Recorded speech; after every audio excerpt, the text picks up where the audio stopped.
Israil Madrimov versus Serhii Bohachuk is happening. Now, who's going to win this fight? Well, before we talk about who's going to win this fight, let's take a look at their latest performances, in which Israil Madrimov fought Magomed Kurbanov, in which both started out very slow until Israil Madrimov let his hands go, put a lot of punishment on Magomed, and the rest enough and stopped the fight in round 5. And look at this, Madrimov! They're gonna stop it! Now, after this, Israil Madrimov went on to fight Terrence Crawford, in which both went back and forth, both fighting some great shots. It was a very close fight, but Terrence Crawford ended up taking it by decision. From Omaha, Nebraska, USA. Let's take a look at Serhii Bohachuk's latest performances, in which he fought Brian Mendoza, in which Serhii Bohachuk took control of the whole entire fight, completely outlanded Brian Mendoza, and he ended up taking it by decision.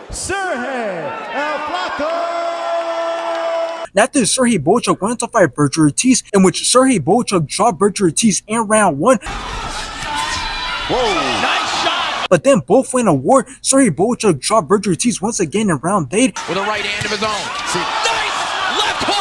But then Berger Ortiz brought it back, rocked Serhii Bohachuk in rounds 8, 11, and 12. And obviously, Berger Ortiz ended up taking it by decision. And based off their latest performances, I got Israil Madrimov winning this fight. Now, this fight being confirmed means that we are set to have another crazy fight this year, all because of Turki Al-Sheikh. So now let's talk about this fight. Well, this fight is going to be a crazy fight, but do not expect for this fight to turn out like Berger Ortiz versus Serhii Bohachuk, because the only reason that fight was a crazy fight is because both Berger Ortiz and Serhii Bohachuk had this similar style of fighting, as they like to stand in the pocket and let off a bunch of shots. But Israil Madrimov doesn't have that same type of style, as that's not really his thing. So this fight is going to be different, and that is what is going to make it interesting, because we know that Serhii Bohachuk is going to come to fight because that's what he always does. So it's up to Israil Madrimov. How is he going to approach this fight? Well, it's pretty simple. He's most likely going to stay at range, looking to pick his shots very wisely. And yes, sometimes he's going to step inside and let off a bunch of shots, but most of the time he's going to be looking to time and counter Serhii Bohachuk, which that is definitely one way he can win this fight. But he's going to have to rely on winning by decision, because Serhii Bohachuk just showed against Berger Ortiz that he can take a bunch of shots and at the same time give them back. So I don't see Israil Madrimov stopping Serhii Bohachuk, but if Serhii wants to win this fight, I believe he has the ability, unlike Israil Madrimov, to end the fight early, but he also has the ability of taking it by decision if he's able to outperform and outland Israil Madrimov, which is very possible.